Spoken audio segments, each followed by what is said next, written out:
Hi மக்களே, நம்ம Tamil film இண்டஸ்ட்ரியில் ரீசெண்ட் டைமில் பார்த்தீங்கன்னா நிறைய காப்பிரைட் இஷ்யூ வருது. அதுவும் மியூசிக் அண்ட் சாங்ஸில் நிறைய வருது.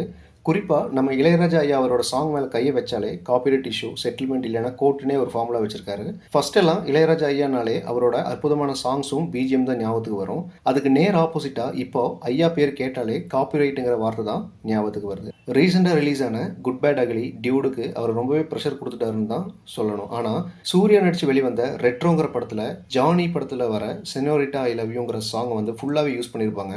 அதை மட்டும் அவர் எப்படி விட்டாருன்னு தெரியல. பர்பஸாக விட்டாரா இல்லை அந்த இன்ஃபர்மேஷன் அவரோட நாலேஜுக்கு போலையான்னு தெரியல. ஒருவேளை நல்லா பேசப்படுற இல்லை ஹிட் ஆகிற படத்துக்கு மட்டும்தான் அவர் ப்ரெஷர் கொடுக்குறாரான்னு தெரியல. நம்ம இந்த வீடியோ மூலமாக சொல்ல வரது என்னன்னா, ரூல்ஸ்னா எல்லாருக்கும் ஒரே மாதிரி ஃபாலோ பண்ணணும், இல்லைன்னா அதை பெருந்தன்மையாக விட்டு கொடுத்தணும் நம்ம தேவா ஐயா போல. ஆனால் அவரோட சாங்ஸை ஒரு படத்தில் யூஸ் பண்ணுறாங்கன்னா அதை ப்ராப்பராக எந்த மியூசிக் லேபிள் கம்பெனி கிட்ட இருக்கோ அவங்க கிட்ட பே பண்ணி அதோட என்ஓசி வாங்கிட்டு தான் யூஸ் பண்ணுறாங்கிறது தான் ப்ரொடியூசர் தரப்பில் வைக்கிற வாதமாக இருக்குது. இதை பற்றி நீங்கள் என்ன நினைக்கிறீங்க?